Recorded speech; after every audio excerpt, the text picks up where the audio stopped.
जी। महाराज जी, मेरी वेदना यह है कि घरों में जैसे जैसे दीपावली की साफ सफाई होने लगती है तो लोग घरों में नई सजावट आदि करते हैं, किंतु घरों से देवी देवताओं की पुरानी या खंडित छवि, भगवान की पुरानी तस्वीरों को मंदिर से बाहर निकाल के पीपल आदि के पेड़ के आसपास रख देते हैं। वहां खुले में गंदगी में देवी देवताओं की छवि या तस्वीरों की दुर्दशा देखकर मन बहुत दुखी होता है। महाराज जी, इसमें समाज के लिए आपका हाँ एक निर्देश। हाँ, बिल्कुल। जो भगवत विग्रह चाहे किसी देवी के हों देवता के हों, ये हमारे पूज्य हैं और हमारे पूज्य रहे हैं। खंडित हो जाने पर भी वो हैं तो हमारे ही प्रभु के ना।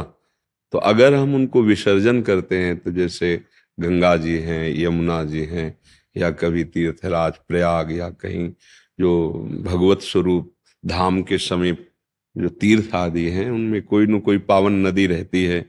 जैसे अयोध्या जी तो सरयू जी विराजमान।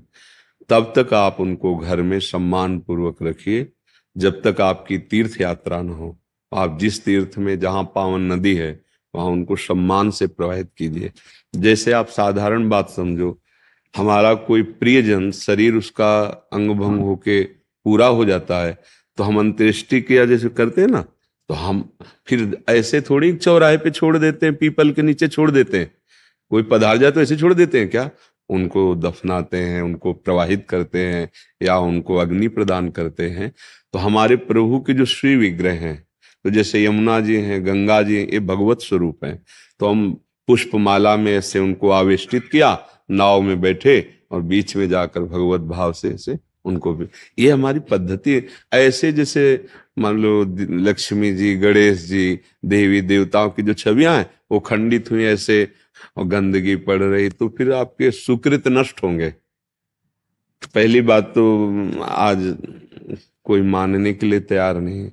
हम सबसे प्रार्थना करते हैं कि जो आप अपने सामान को बेचने के लिए, बढ़ाने के लिए उसमें भगवान नाम दे देते हैं, भगवत रूप दे देते हैं।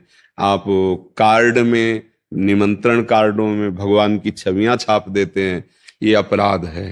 वो ऐसे भगवान की छवियां तिरस्कृत होती हैं। तो वही भगवान तो है जिनको हम सिंहासन में विराजमान किए, वही भगवान की छवियां आप अपने नाम के साथ पोस्टर में छवियां छपा दी। पोस्टर लगा, प्रोग्राम खत्म हुआ, फाड़ फाड़ के लोग फेंक दिए, नालियों में पड़े। इसी से बुद्धि भ्रष्ट हो जाती है। भ्रष्ट का मतलब जो हम सतमार्ग में आगे बढ़ना चाहते हैं उसमें बुद्धि नहीं और राजी हो जाती, मान सम्मान, रुपया पैसा, भोग वासना। तो हमें तो यही लगता है कि सब ये प्रार्थना स्वीकार करें कि छवियों का पहले आदर करना सीखो। प्रभु की जो छवि आपको ऐसा लगता है कि अब हम नवीन विराजमान करें, तो उसको आप जाओ यमुना जी, गंगा जी, किसी पावन तीर्थ में उनको प्रवाहित कर दीजिए, या वहां नदी के पास जैसे बालू है, तो ऐसे करके वो धारा ही है, वहां उनको विराजमान करके रज से ढक दीजिए। अब जब प्रवाह बाढ़ आएगी उसे या जल में विसर्जित कर दीजिए। जैसा जैसा भाव बन पावे। पवित्र कोई सरोवर है उसके आसपास उनको ऐसे, मतलब अब वो अब प्रगट में कोई जीव तिरस्कार करे। अब जैसे पशु कुत्ता, उसको तो ज्ञान है नहीं ना, आप पीपल के समीप रख दिए हो तो वहां लघु शंका भी कर सकता है। और जब खंडित मूर्ति है तो आदर बुद्धि से कोई देखता नहीं है, तो ये सब ठीक नहीं है। बहुत सुंदर बात है, एक लोक समाज की व्यवस्था की पवित्रता के लिए, भाव शुद्धि के लिए बहुत सुंदर बात है। जो भी छवि घर में विराजमान है, जब आपको उनको विसर्जित करना है तो किसी पावन नदी का आश्रय ले, आसपास वहां रज खोद करके उनको विराजमान कर ऊपर रज डाल दे, प्रणाम करे।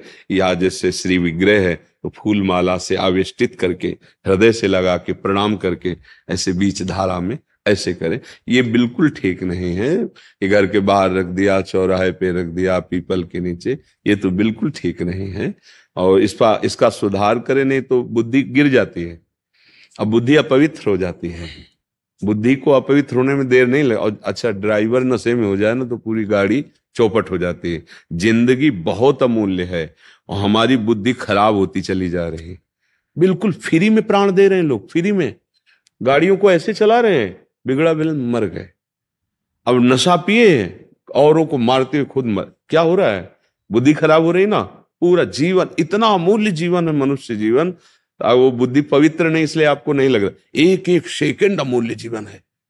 राधा राधा राधा राधा, सार्थक कर लो जीवन।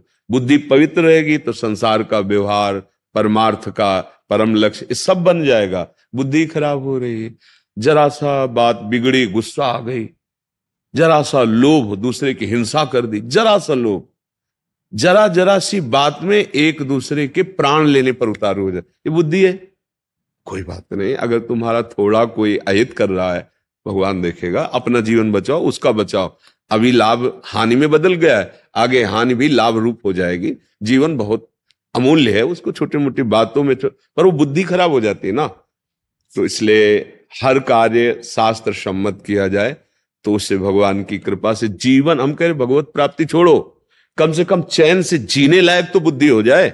आज हमारी बुद्धि चैन से जीने लायक नहीं है, ऐसे गंदे आचरण करा देती है, हृदय जलता रहता है। अगर कोई ना जाना तो हृदय जलता रहता है, अशांत हो जाता है। अगर कोई सरकारी कानून के विपरीत आचरण खुला हो गया तो दंड मिलता है, जेल मिलती है। कोई नहीं जाना तो हृदय संतप्त होता रहता है और बाद में उसको दुर्गति होती है।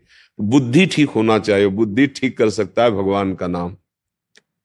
जैसे पहले गायत्री मंत्र जो जपते थे, सुबह उठ के अर्घ दान किया, बड़े बुजुर्गों को प्रणाम किया, थोड़ी देर गीता भागवत रामायण का पाठ किया, बुद्धि शुद्ध रहती थी। खान पान, भले कुछ मंत्र नहीं आता तो जय भगवान की, भगवान को अर्पित करके। अब देखो क्या तरीका आ गया है, जूता पहने, ना स्नान किया है, ना पवित्रता का बोध, बस पशु की तरह पेट भरना है, इन किन प्रकार धन कमाना है और वासनाओं का खेल खेलना है, ये जीवन रह गया है। तो बहुत सुंदर बात है। प्रभु को देखो, मानी संख्या से सवाल हल हो जाता है। स्कूल में जब थे तो मानी संख्या से सवाल, ये संसार का सवाल हल हो जाएगा, मानी संख्या। हमने माना ही हमारे भगवान है, मान लिया, कहीं भी मान लो, कहीं भी मान लो, छूट है।